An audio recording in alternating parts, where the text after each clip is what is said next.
우리 하나님 말씀 이사야서 1장 10절부터 20절까지 교독하겠습니다. 이사야서 1장 10절부터 20절입니다. 너희 소돔의 관원들아 여호와의 말씀을 들을지어다. 너희 고모라의 백성아 우리의 하나님의 법에 귀를 기울일지어다. 여호와께서 말씀하시되 너희 무수한 재물이 내게 무엇이 유익이뇨. 나는 순양의 번제와 살찐 짐승의 기름에 배불렀고 나는 수송아지나 어린 양이나 수염소의 피를 기뻐하지 아니하노라. 너희가 내 앞에 보이러 오니 이것을 누가 너희에게 요구하였느냐. 내 마당만 밟을 뿐이니라. 헛된 재물을 다시 가져오지 말라. 분양은 내가 가증히 여기는 바요. 월삭과 안식일과 대회로 모이는 것도 그러하니 성회와 어울러 악을 행하는 것을 내가 견디지 못하겠노라. 내 마음이 너희의 월삭과 정한 절기를 싫어하나니 그것이 내게 무거운 짐이라. 내가 지기에 곤비하였느니라. 내가 손을 펼 때 내가 내 눈을 너희에게서 가리고 내가 많이 기도할지라도 내가 듣지 아니하리니 이는 너희의 손에 피가 가득하니라. 너희는 스스로 씻으며 스스로 깨끗하게 하여 내 목전에서 너희 악한 행실을 버리며 행악을 그치고 선행을 배우며 정의를 구하며 학대받는 자를 도와주며 고아를 위하여 신원하며 과부를 위하여 변호하라 하셨느니라. 여호와께서 말씀하시되 오라 우리가 서로 변론하자. 너희의 죄가 주홍 같을지라도 눈과 같이 희어질 것이요 진홍같이 붉을지라도 양털같이 희게 되리라. 너희가 즐겨 순종하면 땅의 아름다운 소산을 먹을 것이요 같이 봉독하죠. 너희가 거절하여 배반하면 칼에 삼켜지리라. 여호와의 입의 말씀이니라. 아멘. 이제 8월 한 달은 저희들이 이사야서를 통해서 하늘의 양식, 영적인 양식을 날마다 먹게 됩니다. 큐티는 어렵지 않습니다. 큐티는 배운 사람만 하는 것이 아닙니다. 그리스도인들이 할 수 있는 것입니다. 큐티는 많이 배우고 조금 배우고 관계없습니다. 고린도전서 4장 12절에 보면 이렇게 말씀하고 있어요. 육에 속한 사람은 하나님의 일을 알지도 못하고 또한 깨닫지도 못하나니 또 어리석게 보인다고 그랬어요. 오직 하나님 말씀은 영적 의로라의 분변함이니라 이렇게 말씀하고 있습니다. 그래서 어린아이부터 어른까지 큐티는 구원받았으면 다 할 수 있습니다. 큐티는 양식입니다. 큐티는 하나님과 나만의 시간을 갖는 것입니다. 그래서 주님의 음성을 듣는 것입니다. Daily bread. 이것은 아주 중요합니다. 이번 한 달 동안 이사야서를 통해서 여러분들 정말 부유한 삶을 사는 우리가 되길 주님의 이름으로 축복합니다. 이사야라는 이 뜻은 여호와는 구원이시다 이런 소리입니다. 자, 다시 이사야라는 이 뜻은 여호와는 구원이시다 이런 뜻입니다. 그리고 이사야서는 66장으로 구성이 되어 있습니다. 그리고 이사야서는 이사야서를 제외한 예언서가 있는데 그 모든 예언서를 합한 것보다 훨씬 많이 이사야서를 사복음서에서는 인용하고 있습니다. 우리 주님은 이사야서를 많이 이용하십니다. 그리고 사도 바울도 로마서에 보면 4번이나 이사야서를 인용하고 있습니다. 이사야 선지자는 약 40년 동안 사역을 했습니다. 그리고 이사야서를 기록한 목적은요, 구원은 오직 하나님에게만 있으시다 이겁니다. 어느 누구도 우리를 구원할 수 없다. 어느 누구도 우리의 죽음을 해결해 줄 수가 없다. 돈도 사람도 권력도 인기도 아무것도 구원의 문제, 우리 죽음의 문제 이것을 해결할 수 없다. 오직 하나님만이 하실 수 있다. 아니 이것을 더 직설적으로 얘기하면 이사야서에는 예수 그리스도를 통해서 구원이 온다 이렇게 말씀하고 있습니다. 그리고 전설에 의하면 이사야 선지자는 므낫세 왕으로부터 토백혀서 죽임을 당했다는 이런 설이 있습니다. 그런데 히브리서 11장에 보면 거기에 토백혀 죽임을 당한 믿음의 선배들이 있다 이렇게 나와 있습니다. 그래서 이런 전설이 아니라 아마 거짓 사실일 것 같습니다. 이사야서 1장 1절 말씀처럼 이사야 선지자는 남왕국 그러니까 남왕국, 북왕국으로 구성되어 있죠. 이스라엘은 처음에 한 나라였지만 나중에 그 솔로몬 왕 다음에 이 나라가 두 나라로 갈라집니다. 그래서 10지파로 북왕국이 구성됐어요. 그래서 그것을 이스라엘이라고 그러고, 두 지파, 베냐민 지파와 유다 지파로 남왕국이 세워졌는데 그것을 유다 왕국이라고 이렇게 말합니다. 그런데 이사야 선지자는 바로 남왕국 유다에서 사역을 했습니다. 그런데 언제 사역을 했냐면 우시야 왕, 요담 왕, 아스 왕, 그 다음에 그 히스기야 왕, 네 왕 시절에 선지자로 사역을 한 거죠. 거기다 므낫세까지 하면 5왕이 됩니다. 그러나 므낫세 때는 선지자의 사역을 안 한 거로 알고 있습니다. 그래서 네 왕이라고 볼 수가 있어요. 우리는 이거 보면 그거 뭐 네 왕을 거쳤구나 할지 모르지만, 지금은 대통령이 4년, 7년, 6년 그렇지만, 그래서 많은 대통령을 우리가 겪을 수 있지만 그 당시 왕은 그냥 평생 왕을 했어요.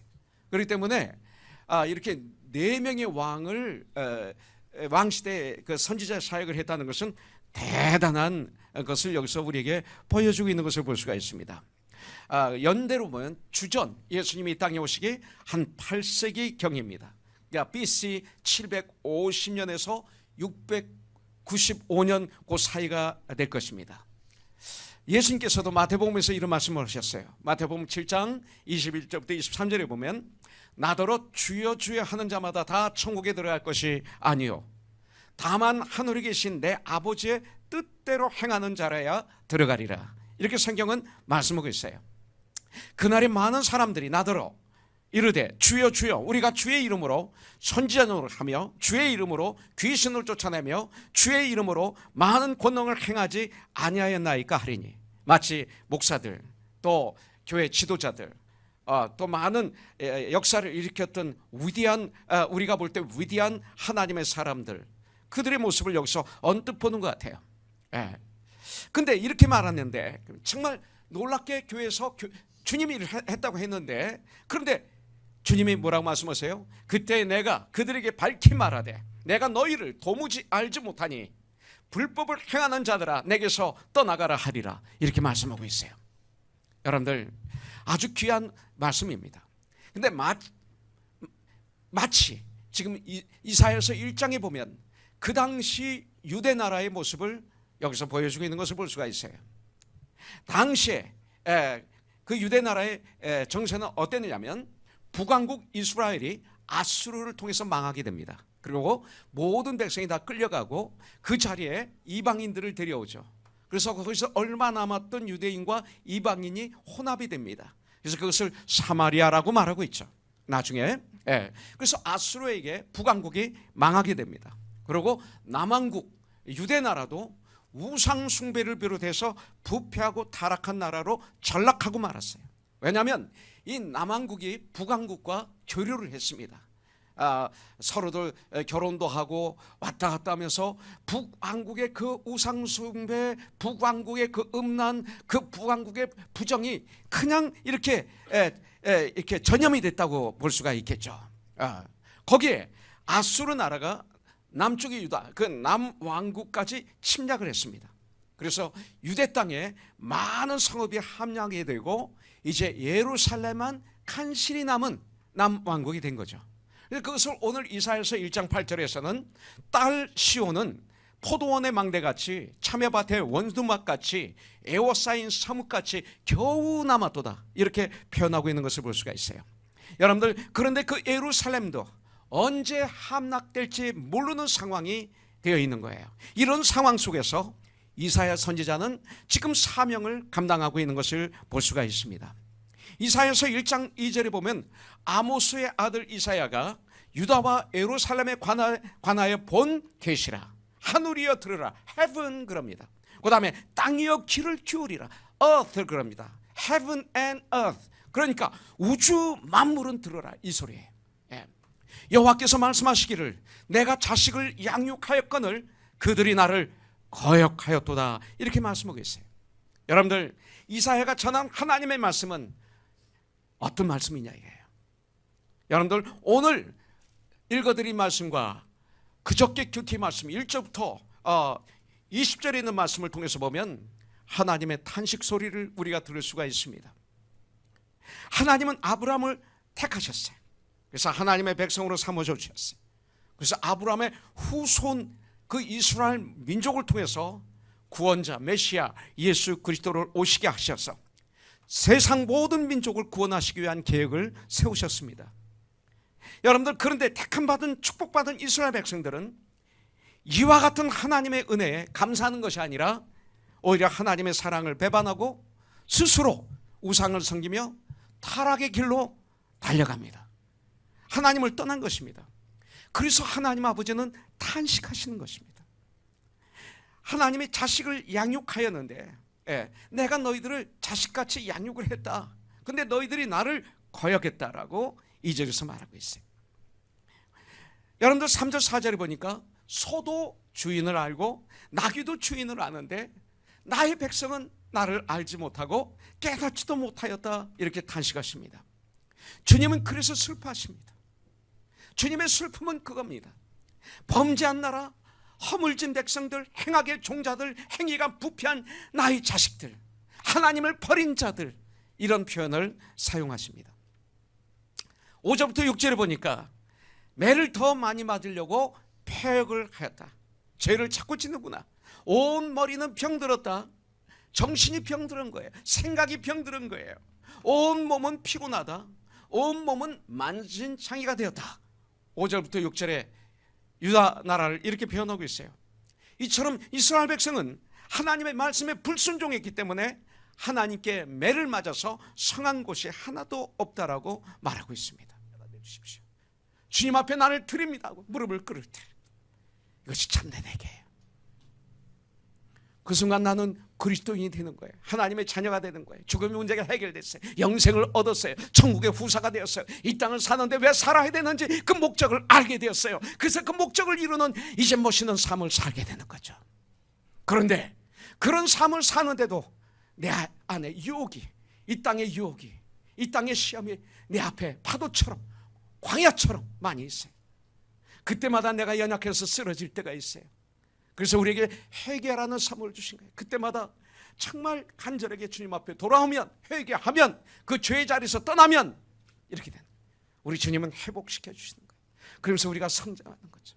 그래서 회개는 두 가지가 있어요. 여러분들, 나의 죄가 주홍 같을지라도 흰눈같이 희게 씻어주시는 분이 나의 주님인 줄 분명히 믿습니다. 자, 하나 더 보겠습니다. 19절에 보니까 너희가 줄기어 순종하면 땅에 아름다운 소산을 먹을 것이요 그랬어요. 너희가 순종하면 땅에 아름다운 소산을 먹을 것이요. 아담과 이브는 하나님의 말씀에 불순종해서 선악과를 따먹었어요. 이 얘기는 뭡니까? 하나님보다 높아지려고 그런 거예요. 하나님은 아담과 이브에게 모든 걸 허락하셨어요. 다스려라, 먹어라, 누려라. 그러나 나보다 높아지려고는 하지 말라. 내가 너의 하나님 아버지다 이 소리예요. 그런데 마귀의 꼬임에 넘어가서 선악과를 따먹었어요. 그 얘기는 뭐냐면 불순종했어요. 그 얘기는 뭡니까? 하나님보다 높아지려고 그랬어요. 그래서 에덴 동산에서 쫓겨납니다. 그때부터 하나님께서 창세기 3장 18절에 보니까 땅이 내게 가시덤불과 엉겅퀴를 낼 것이라. 내가 먹을 것을 밭의 채소인 줄 그랬어요. 인간의 죄로 말미암아 땅에 엉겅퀴를 내고 가시덤불을 냅니다. 인간의 죄 때문에, 아담의 죄 때문에, 이브의 죄 때문에 땅까지 저주를 받았어요. 아담에게는 뭐라고 말씀하십니까? 내가 내 아내의 말을 듣고 내가 먹지 말라 한 나무의 열매를 먹었기에 땅은 너로 말미암아 저주를 받았다. 너는 내 평생에 내가 땀을 흘리고 수고하고 고생해야만이 그 소산을 먹을 수 있을 것이라. 이렇게 말합니다. 남자는 땀을 흘리고 고생하고 노력하여 먹을 수 있고 살 수 있게 하셨어요.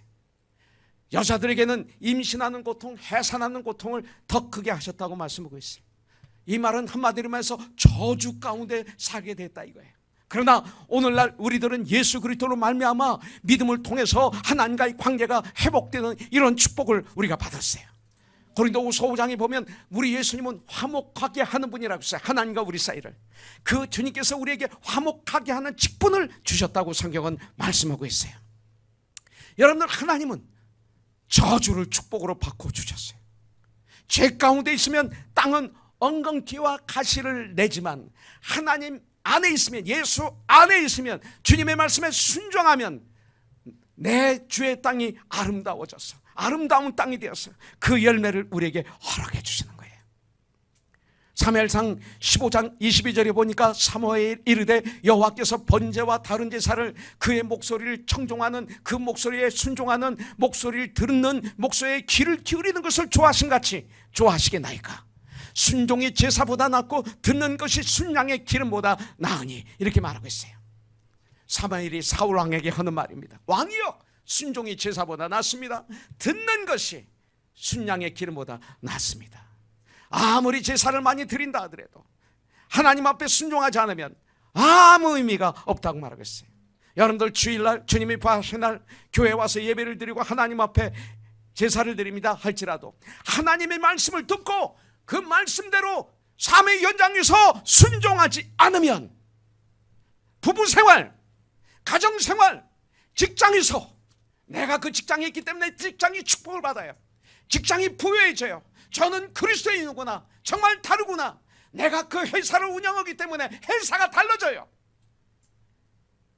이것이 하나님 말씀에 순종한다는 뜻입니다. 교회만 와 있는 게 아니에요.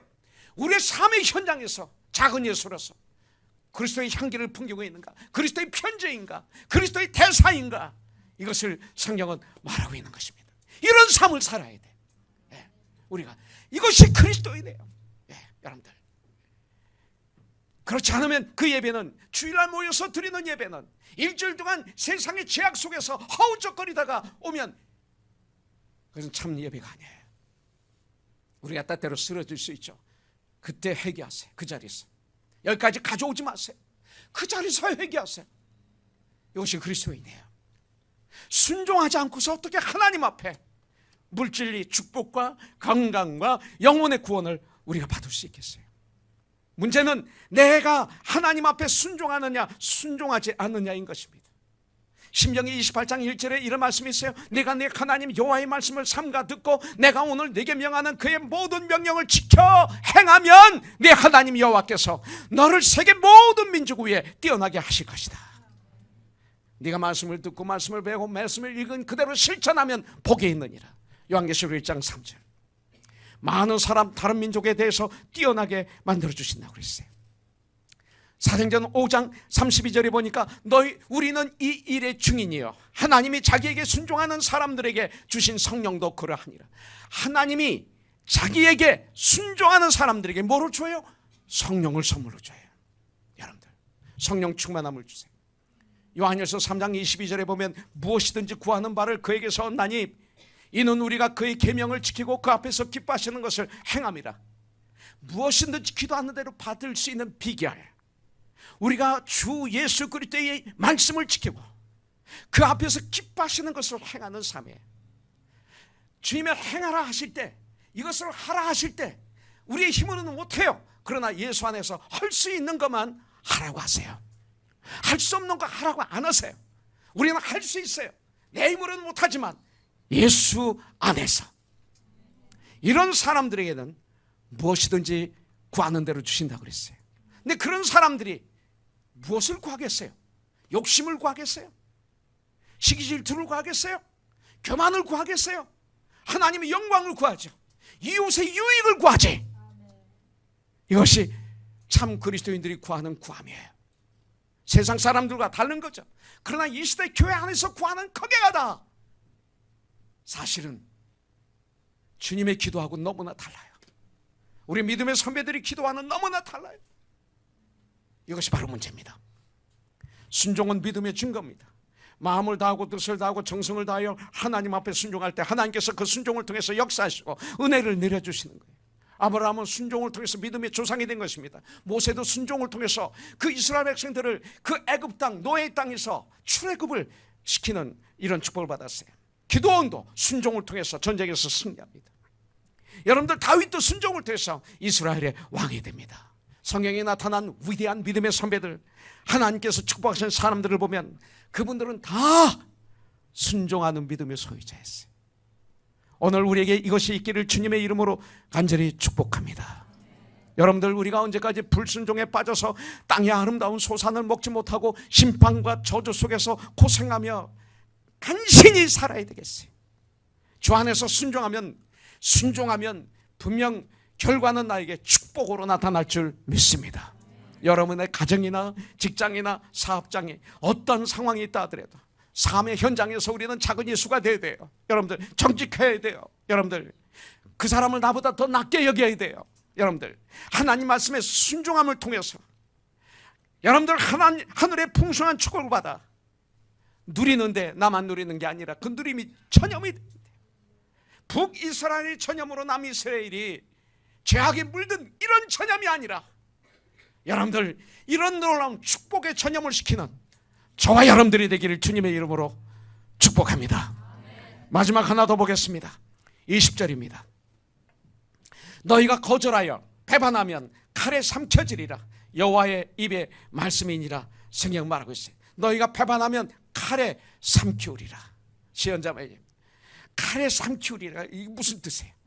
내 일부 예배는 해수한테 물어봤는데, 시연자매, 모르면 모른다고 하고, 니고데모처럼 엉뚱한 얘기해도 되고 뭐 상관없어요. 한번 대화하고 싶었어요. 주님이 이렇게 말씀하다가 질문 오시더라고요. 한번 주님 흉내 좀 한번. 영관 형제, 빨리 들어와봐. 여기 앉아 있. 칼에 삼키우리라가 무슨 뜻일까?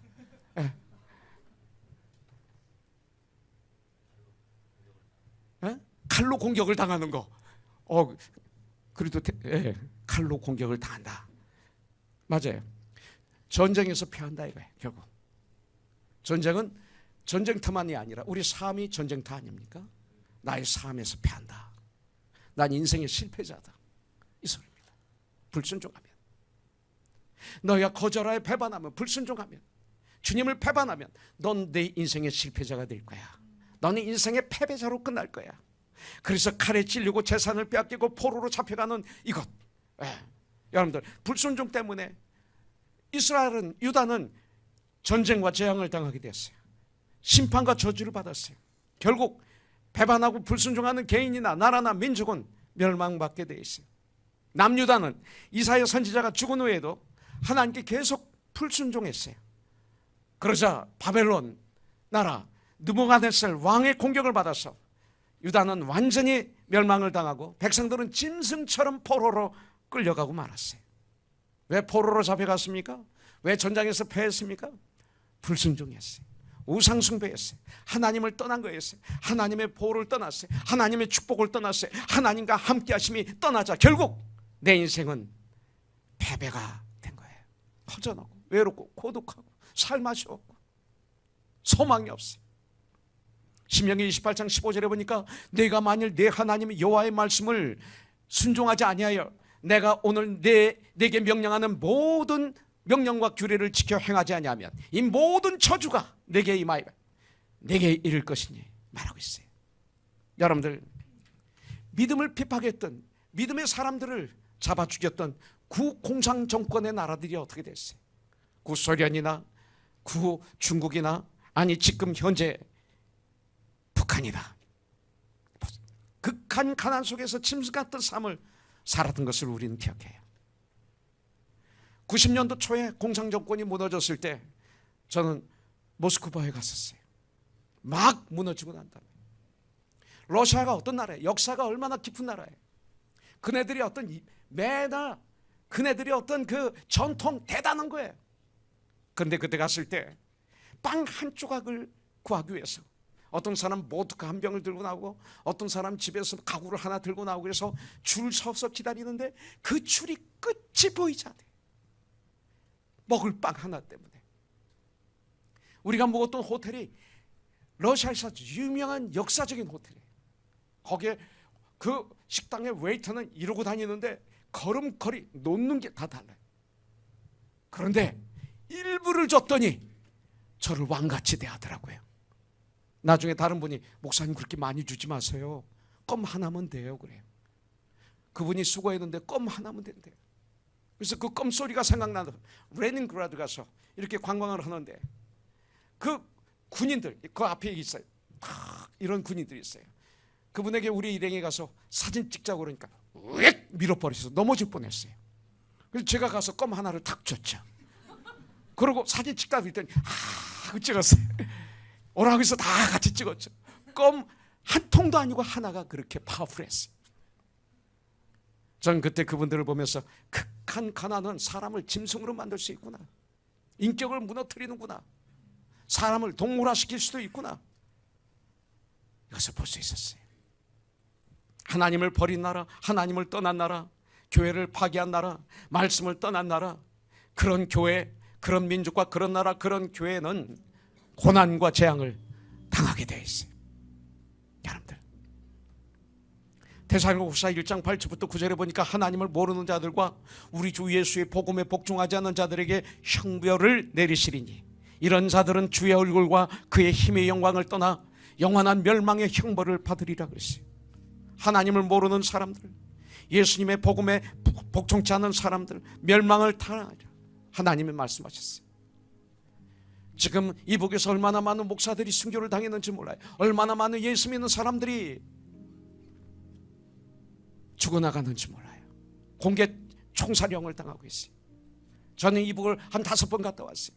평양을 갔다 오고 나선을 갔다 오고 그랬어요. 그 당시 보육원에 갔을 때 아이들이 죽어가는 아이들을 전 봤어요. 압록강에서 떠내려가는 시체도 봤어요. 하나님의 말씀은 살아서 역사하고 있어요. 우리가 완악해서 안 보일 뿐이지. 우리가 너무나 완악해서 내가 보고 싶은 것만 보이기 때문에 문제지. 말씀도 내가 교만해서 내가 보고 싶은 말씀만 봐서 문제지. 하나님을 모르는 사람, 우리 주님에게 순종하지 않는 사람 멸망을 당하리라 말씀하고 있어요. 여러분들 이제 마무리합니다. 19절에 보니까 너희가 즐겨 순종하면 땅에 아름다운 소산을 먹을 것이요. 하나님은 우리에게 순종을 원하십니다. 이유는 우리를 축복하시기 위해서. 순종은 송아지를 잡아서 1,000번째를 제사를 드림보다 낫다고 하셨어요. 이스라엘 백성들은 이와 같은 어려움을 당하고도 결국은 하나님의 말씀에 순종하지 않기 때문에 이런 어려움을 당하는 거예요. 하나님 말씀에 순종하지 않기 때문에. 그렇다면 이 시간